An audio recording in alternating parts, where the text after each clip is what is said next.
आइए दोस्तों, अब हम सॉल्व करेंगे एनसीईआरटी गणित क्लास 11th प्रश्नावली 4.1 का प्रश्न क्रमांक 8। तो इससे पीछे जितने भी सारे क्वेश्चन हैं उन सभी को हम सॉल्व कर चुके हैं। आप लोग डिस्क्रिप्शन बॉक्स में जाकर के चेक कर सकते हैं। तो प्रश्न क्रमांक 8 में जो क्वेश्चन दिया गया है, इसे हमें गणितीय आगमन सिद्धांतों विधि द्वारा हमें इसको सिद्ध करके बताना है। तो गणितीय आगमन सिद्धांत को हम कहते हैं प्रिंसिपल ऑफ मैथमेटिकल इंडक्शन। इसे शॉर्टकट में कहा जाए तो पीएमआई बोला जाता है। तो पीएमआई मेथड से हमें इसको सिद्ध करके बताना है। इस प्रकार के प्रश्न को सिद्ध करने के लिए हमें 3 स्टेप को फॉलो करना पड़ता है। पहला, हमें जो क्या करना पड़ता है कि n बराबर 1 रख करके सिद्ध करना होता है। और दूसरा कंडीशन में n बराबर k सिर्फ मान लेना होता है। और तीसरे कंडीशन में क्या होता है कि n बराबर k + 1 मान करके हमें सिद्ध करना होता है। तो ये पहला कंडीशन, ये दूसरा और ये तीसरा, तो 3 स्टेप में हमें सिद्ध करना होता है। तो हम सबसे पहले क्या करेंगे, ये जो हमारे पास स्टेटमेंट दिए गए हैं, बोले तो कथन दिए गए, इसको हम मान लेंगे। ठीक है, तो हम यहाँ पे लिखते हैं कि माना, लिखेंगे क्या कि माना कथन Pn है। ठीक है, तो मैंने कथन मान लिया कि Pn है। तो हम यहाँ पे लिख सकते हैं कि Pn सच डैट, और जो कथन दिया गया उसको हम लिख लेंगे। तो दिया गया 1 × 2 प्लस में 2 × 2 के घात 2 प्लस में 3 × 2 के घात 2 और प्लस ... n × 2 के घात n, और बराबर में दिया गया है n - के 1 × 2 के घात n प्लस में 1 और प्लस में ये दिया गया है 2। तो हमने लिख लिया, कोई दिक्कत नहीं है। अब हम चलेंगे स्टेप 1 में। तो स्टेप 1 में कहता है कि n बराबर 1 रखने पर, तो हम यहाँ पे लिखते हैं स्टेप 1। ठीक है, स्टेप फर्स्ट में हम चलते हैं और लिखेंगे कि n बराबर 1 के लिए हमने लिख दिया ऐसे। ठीक है, तो जहाँ जहाँ आपको n नजर आए वहाँ वहाँ आपको 1 रखना है। तो हम लिखेंगे क्या, Pn, n के जगह पे लिखेंगे 1। ठीक है, मैंने 1 लिखा। अब इस 1 का मतलब हुआ कि 1 पदों का योग हमें लिखना है।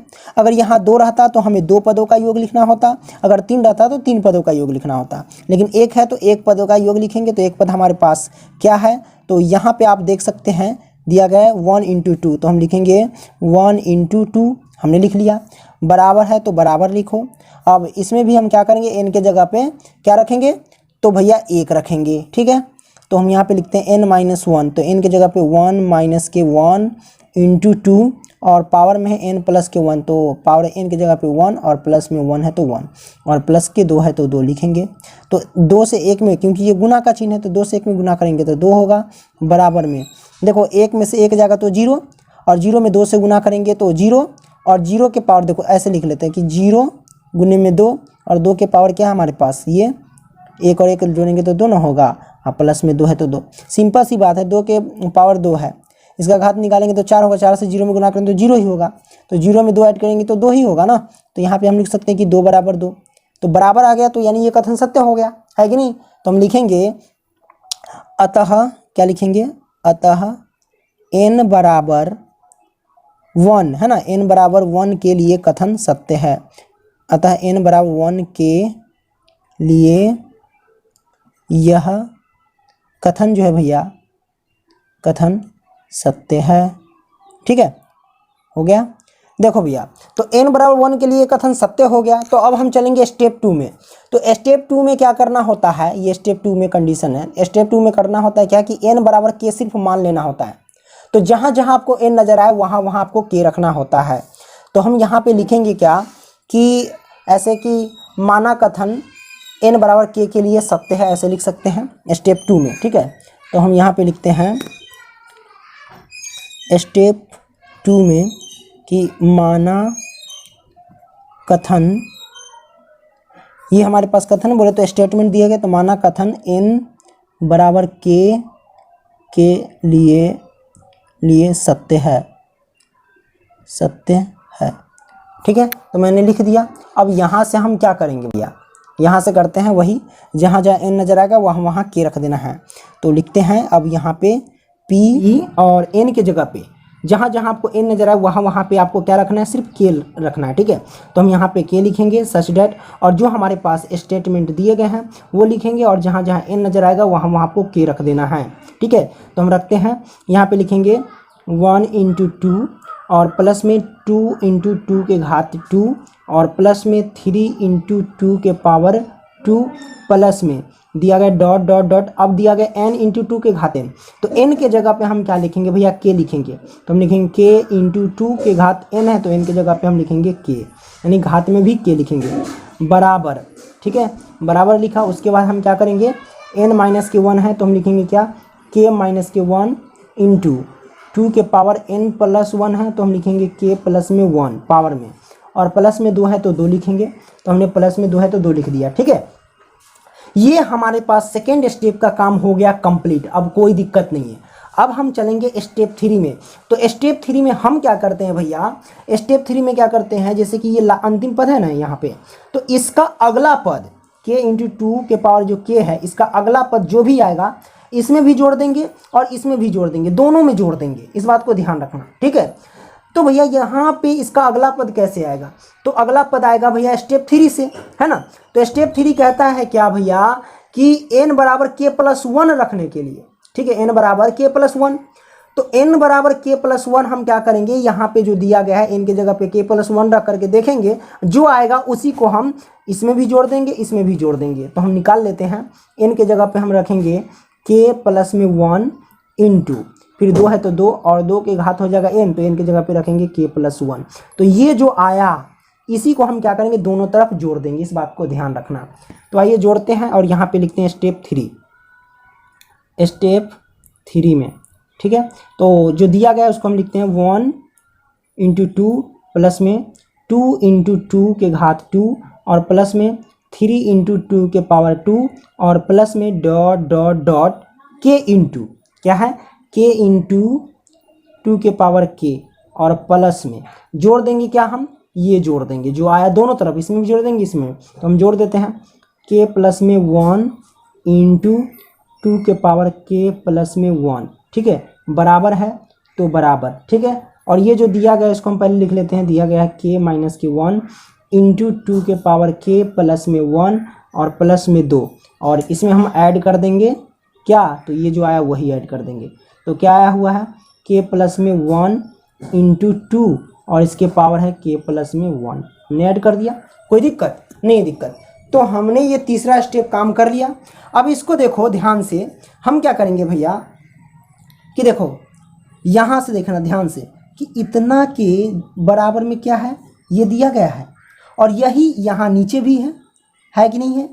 तो हम कह सकते कि इतना के जगह पे इतना आसानी से रख सकते हैं, है कि नहीं, रख सकते कि नहीं, बिल्कुल रख सकते हैं। अगर इसको हम समीकरण 1 मान ले, या नहीं भी मानेंगे तो हम कह सकते हैं कि स्टेप 2 की सहायता से, क्योंकि स्टेप 2 का ही है ना। तो हम स्टेप 2 की सहायता लिखेंगे और इतना के जगह पे हम इतना आसानी से लिख सकते हैं। तो हम यहाँ पे लिखेंगे क्या, स्टेप 2 की सहायता से। ओके, तो लिखते हैं स्टेप 2 की सहायता से, तो हमने लिखा। अब क्या करेंगे, इतना के जगह पे इतना हम आसानी से रख सकते हैं। तो चलिए हम क्या करेंगे, रखिए देंगे। ठीक है, चलो रख देते हैं भैया इतना के जगह पे ये वाला। तो दिया गया है क्या, k - 1 × 2 के पावर k + में 1 और प्लस में 2 है तो 2। ठीक है, तो इतना की जगह पे ये रख दिया मैंने, और ये जो हमारे पास बचा प्लस का k + के 1 × 2 और पावर है k + में 1। ठीक है, बराबर है तो बराबर।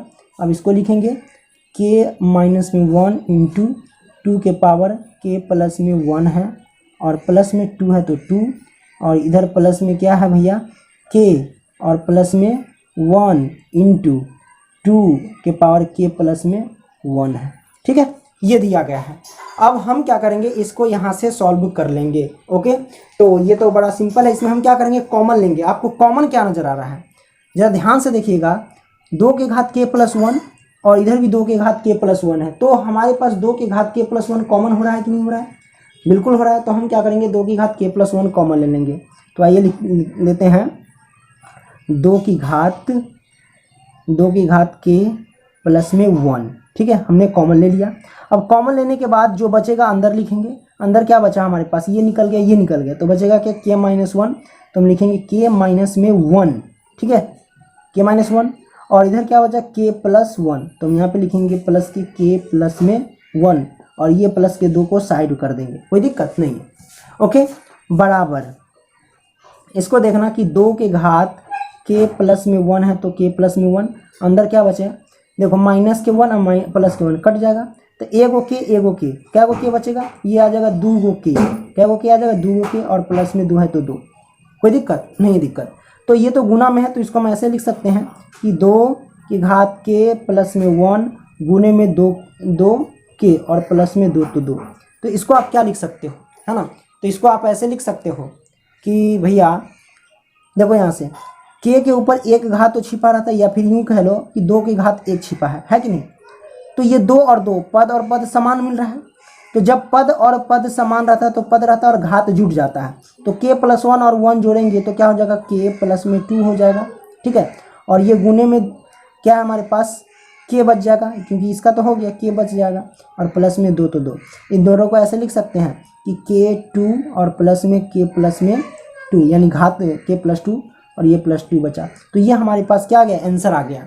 अब इसको भी सॉल्व करोगे तो यही आएगा, क्योंकि देख लो ऊपर दोनों बराबर है, तो इस दृष्टि से देखा जाए तो ऊपर ही हो गया था सॉल्व, है ना, लेकिन हमें इसको आगे बढ़ाना था तो मैंने बढ़ा दिया, इसको भी सॉल्व करोगे तो यही आएगा, तो दोनों बराबर आ जाएंगे, तो हम क्या कह सकते हैं, तो इसको हम कह सकते हैं कि अतः यह कथन सत्य है, या ऐसे लिख सकते हैं कि भैया कि अतः n बराबर क्या लिखेंगे, n बराबर k+1 के लिए यह कथन जो है भैया, कथन सत्य है, इसे PMI मेथड से ये सिद्ध हो गया। ओके, कोई दिक्कत नहीं है। तो वीडियो पसंद आया ना भैया तो लाइक करना एंड दोस्तों को भी शेयर करना, और कैसे उतारना है वो देख लो। पहले तो ये नोट कर लेना, ये वाला नोट नहीं करना यहाँ से, ठीक है, ये ऊपर नोट कर लेना, उसके बाद ये सब नोट कर लेना, ठीक है। अब देख लो, है ना, इस तरीके से।